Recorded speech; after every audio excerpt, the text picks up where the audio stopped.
Hello बच्चों, good morning बच्चों। जैसे आपको पता है कि बाल अपराध क्या होता है, मैं उसके बारे में आपको बताना चाहती हूँ कि मार्टिन न्यूमेयर क्या कहते हैं। मार्टिन न्यूमेयर कहते हैं कि जब पिता रात को ड्यूटी देते हैं और माता दिन में अथवा दोनों रात या दिन में की ड्यूटी में होते हैं तो बच्चे प्रायः सड़कों पर ड्यूटी देते हुए मिलते हैं। अन्य मार्टिन न्यूमेयर क्या कह रहे हैं कि जब माता पिता अपनी अपनी ड्यूटी पर रहते हैं तो बच्चे अपने बाहर ऐसे आवारा की तरह घूमते हैं और बच्चे अपने आप को देखते नहीं हैं कि हम क्या हैं, है ना। और बच्चे अपने आप को देखेंगे नहीं और गंदी आदतों को, बुरी आदतों को सीखते हैं, जो कि बाल अपराध के रूप में वो कहलाने लगते हैं। जैसे कि बाल अपराध के अर्थ में क्या कहा है, बाल अपराध के अर्थ में कहा है कि बाल अपराध के वास्तविक अर्थ के संबंध में विद्वान एकमत नहीं है। यहाँ तक कि कानून दृष्टि से भी कोई सर्वमान्य परिभाषा में नहीं मिलती।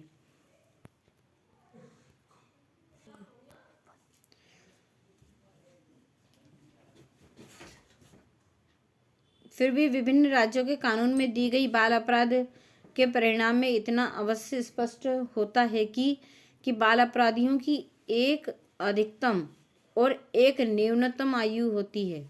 उस अधिकतम आयु से कम आयु के बच्चे जब कोई ऐसा कार्य करते हैं जो लोक कल्याण के लिए हानिकारक है तथा कानून द्वारा निषिद्ध है तो उसे बाल अपराधी कहते हैं।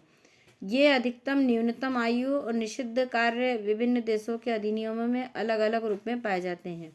जैसे भारतीय दंड संहिता के अनुसार 7 वर्ष से कम आयु के किसी भी बालक के द्वारा किया गया कोई भी कार्य या कानून का कोई भी उल्लंघन अपराध नहीं है। इस प्रकार बाल अपराध वह गैर कानूनी कार्य है जो कम से कम 7 वर्षों के किसी बच्चे के द्वारा किया गया कार्य हो। यह 7 वर्ष बाल अपराध में आयु की न्यूनतम सीमा है। जहाँ तक अधिकतम आयु सीमा का प्रश्न है, बाल अधिनियम के अनुसार वह लड़की जो 16 वर्ष की आयु से कम है और वह लड़का जो 18 वर्ष की आयु से कम है एक बालक माना जाएगा। इससे हम इस निष्कर्ष पर भी आते हैं कि भारत में 7 से 16 वर्ष की आयु के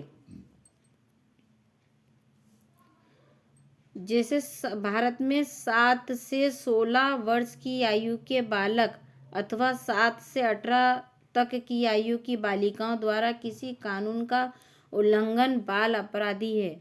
बच्चे ये अंडरलाइन कर रही हूँ, आप कर लीजिएगा इसे। बाल अपराधी है अर्थात इस देश में 7 वर्ष से कम आयु वाले बालक या बालिका अथवा 16 से अधिक आयु का बालक या 18 वर्ष से अधिक आयु की बालिका द्वारा किया गया अपराध बाल अपराध नहीं होगा।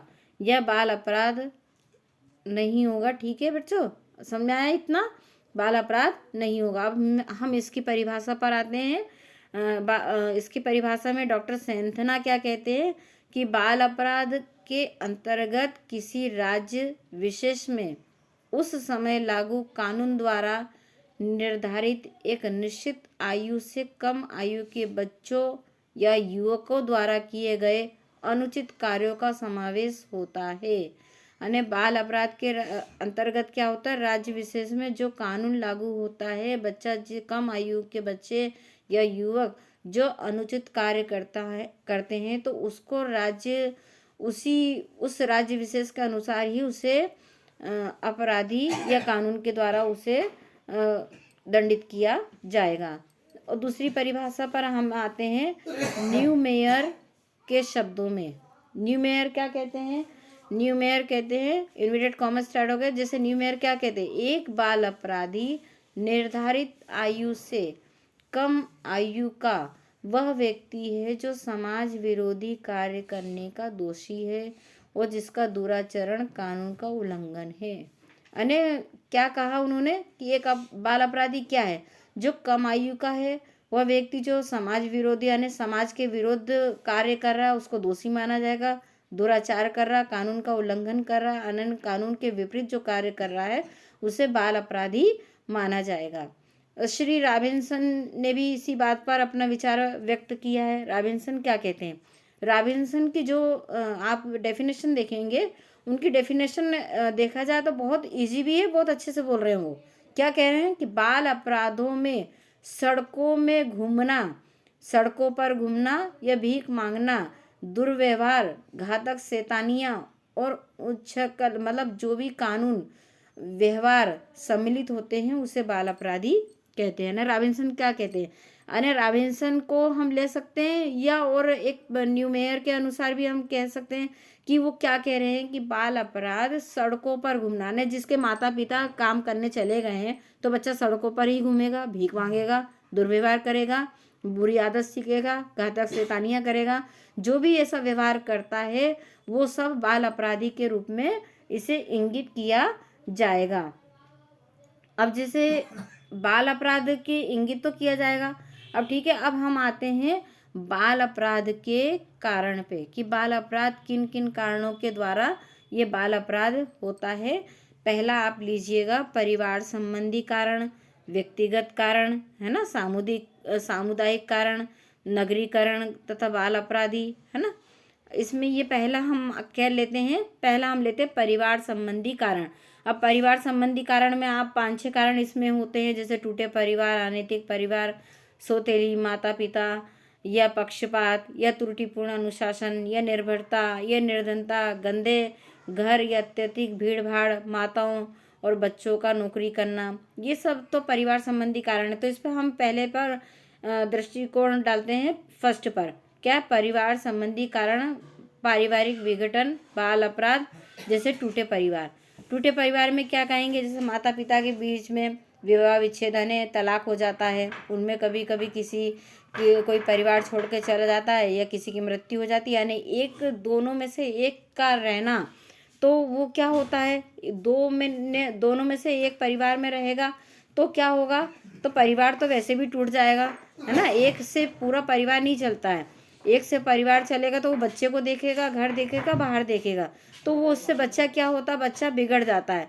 अलग अलग परिवार का संगठन भी बिगड़ जाता है, उससे बच्चे के माता पिता स्नेह से वंचित रह जाता है, अशांति रहती है घर में, बच्चे मर मिटने वाला काम करते हैं, और इसी उसमें पूरी व्यवस्था क्या हो जाता है, उसका पूरा परिवार टूटने की कगार पर आ जाता है।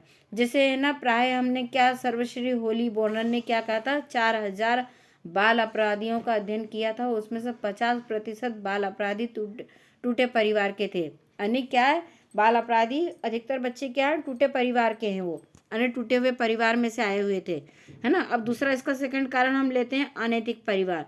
अनैतिक परिवार में आप कह सकते हैं या समझ सकते हैं कि क्या होता है कि कहा जाता है कि बच्चे कुम्हार की मिट्टी की भांति होते हैं। कुम्हार अपनी इच्छा से योग्यता अनुसार मिट्टी को जैसा चाहे वैसा रूप दे सकता है। बच्चों का नियंत्रण भी वैसे ही होता है जैसे माता पिता चाहता है कि हम अपने बच्चों को अच्छा बनाना चाहते हैं, अच्छा रखना चाहते हैं, तो वो माता पिता पे डिपेंड करता है। बच्चा क्या होता, कुम्हार की भांति बच्चों का वातावरण होता है, जैसे मतलब शिशु के समान बच्चा होता है, वो आप जैसे बच्चे को डालोगे बच्चा वैसे ही बनेगा, है ना। माता पिता तथा अन्य को, भाई बहन के आदर्श होते हैं, उनके व्यवहार आचरणों को देखकर या सुनकर ही बालक उनकी नकल करता है और वैसे ही वो काम करता है। अब आप देखेंगे अगला हेडिंग क्या है, सौतेली माता पिता। सौतेली माता पिता पे आप देखेंगे कि अधिकतर क्या होता है, सौतेली माँ उसे सुबह से शाम तक डांटती फटकारती रहती है। इस कारण बच्चा शीघ्र ही मर से उब जाता है। पहले से उसे प्यार नहीं मिलता, वह भी सौतेली माँ के आते ही छिन जाता है। ऐसी परिस्थितियों में बच्चे के मन में विद्रोह की आग जलती रहती है, वो सबसे घृणा करने लगता है। इसका परिणाम क्या होता है, वो बाल अपराधी हो जाता है। जैसे पक्षपात है, अगला हेडिंग आप ले सकते हैं पक्षपात। पक्षपात में कभी कभी ऐसा होता है कि माता पिता जो घर का परिवार के जो लोग रहते हैं, बड़े लोग, तो वो पक्षपात करते हैं कि नहीं बड़ा भाई अच्छा है, नहीं छोटा भाई अच्छा है, कभी बोलते हैं नहीं ये बहन अच्छी है। तो उसमें ना परिवार में एक दूसरे को दिखाना कि ये अच्छा वो अच्छा, तो उसमें बच्चों में अलग भावना आ जाती। बच्चे ये सोचते कि जब हम परिवार के लिए अच्छे ही नहीं हैं तो उसमें बच्चा कभी कभी अपराधी बनने की कोशिश करता है। ठीक है, मैं तो फिर अपना ही अपने अनुसार ही जीऊँगा, मेरे को कौन है डांटने वाटने वाला। इस तरीके से बच्चा क्या करेगा, बच्चा तंग आकर घर से भाग जाता है। उसे सड़कों पर गलियां अधिक आकर्षण मालूम पड़ती है। पक्षपात, अन्य बच्चों से माता पिता के प्रति उदार भाव खो बैठते हैं, माता पिता भी नापसंद करते हैं। ऐसी अवस्था में वो पक्षपात का होने के कारण वो बाल अपराधी हो जाता है। अगला हेडिंग आप लेते हैं त्रुटिपूर्ण अनुशासन। त्रुटिपूर्ण अनुशासन में क्या कहेंगे कि भाई बालेश्वर श्रीवास्तव ने उचित ही कहा कि इकलौता बच्चा विधवा का बच्चा बहुत आशा लगाने के बाद पैदा हुआ। बच्चा सबसे छोटा बच्चा, कई लड़कियों के बीच का लड़का, प्राय बीमार रहने वाला लड़का, किसी शारीरिक दोष वाला लड़का, कई संतान के मर जाने के बाद वो लड़का भी अपने माता के पिता के बहुत अधिक प्यार का भागी बनता है। उसके बिगड़ने की भी अधिक संभावना होती है। सौतेली माताएं भी कभी कभी बदनामी से बचने के लिए बच्चों को बहुत अधिक प्यार करती हैं, जिसके फलस्वरूप बच्चे बिगड़ जाते हैं। त्रुटिपूर्ण अनुशासन व तीसरा स्वरूप बच्चों की माता पिता द्वारा रहता है। यानी उसमें क्या होता है, वह सोचने लगता है कि जब कोई मेरी परवाह नहीं करता है तो मैं क्यों अपने परवाह करूं। यही सोचकर वह दुराचार प्रवृत्ति का हो जाता है। निर्धनता ने गरीबी में भी बच्चा अपराधी का काम करता है। जैसे निर्धनता में क्या होता है, माता पिता काम करने गए, भाई बहन भी जो है, जो घर के अन्य सदस्य हैं, वो भी अपने कार्य पे जाते हैं, तो बच्चा सड़कों पर घूमेगा, दुर्व्यवहार करेगा, सट्टेबाजी खेलेगा, है ना, बुरी आदतों को देखेगा, सुनेगा। स्कूल जाते जाते वो सट्टेबाजी खाली मतलब चोरी चकारी करने लगता है। स्कूल जाता है तो किसी के बैग में से कुछ निकालिए, किसी के बैग में से कुछ निकालिए। वो क्या है, एक गरीबी का जो कारण है। गरीबी के कारण उसके माता पिता बाहर घूमने मतलब जाते हैं कमाने, घर का और भी सदस्य जाते हैं, तो उस बच्चे को कोई ध्यान नहीं देता। बच्चा भी अपना सोचता है कि क्या करे, मेरे माता पिता मेरा पूरा खर्च उठा नहीं पा रहे हैं, तो इससे वो ऐसा व्यवहार करने लगता है। कभी चोरी, कभी डकैती, ऐसे व्यवहार करेगा कि उससे वो सोचता है मैं अपने परिवार के लिए सहायक बन रहा हूँ, जबकि सहायक न बन के वो एक बुरी आदतों के गिरफ्त में आ जाता है। अब जैसे आप अगला हेडिंग ले सकते हैं, गंदे घर तथा अत्यधिक भीड़ भाड़। गंदे घर ने नगरों में मकानों का समस्या अत्यधिक कटु होती है। मैंने आपको बताया था गंदी बस्ती के बारे में कि गंदी बस्ती में क्या होता है कि ग्राम के लोग जब गांव में इतना काम नहीं होता, वो नगरों में आ जाते हैं। तो औद्योगिकरण जब आते हैं औद्योगिकरण में, तो वहाँ पे क्या होता है, मकानों की समस्या उनके सामने बहुत बड़ी विकराल रूप ले लेती है। वो फुटपाथ पे बैठते हैं कुछ दिन के लिए, पहले रोजगार देखते हैं, फिर रोजगार मिल जाता है तो उनको एक गंदी बस्ती में रहने का एक झोपड़ी टाइप का मिल जाता है। वो झोपड़ी ऐसी रहती है कि वो मकान उसके ईंट पत्थरों से और सीमेंट से नहीं बने होते, वो तो टाट के पैबंद से बने होते, जिसपे कि वो अपने आप को उसी में अपने आप को एडजस्ट करते हैं। उसी एक कमरे में सोना भी है, उसी एक कमरे में नहाना धोना जो भी है, उसी एक कमरे में ही उसको एडजस्ट करना है। तो इससे क्या है कि बच्चा गंदी आदत सीखेगा। कोई कैसा बैठ रहा है, कोई कैसी गाली गलौज कर रहा है, तो बच्चे इस कारण से माता पिता का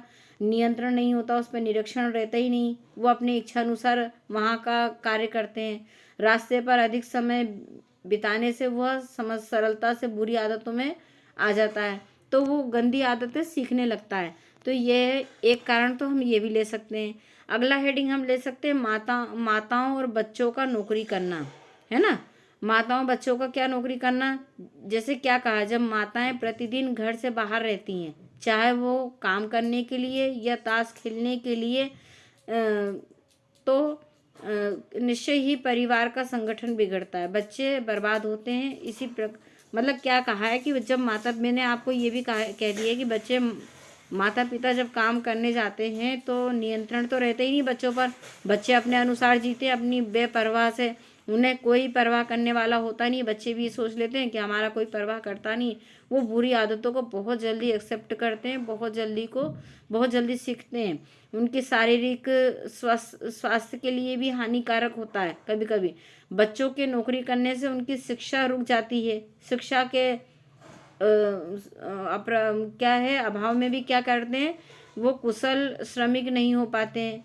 इससे भविष्य में उनकी आय कम होती है, वो निर्धनता घेरती है और मौज विरोधी कार्य करने लगते हैं।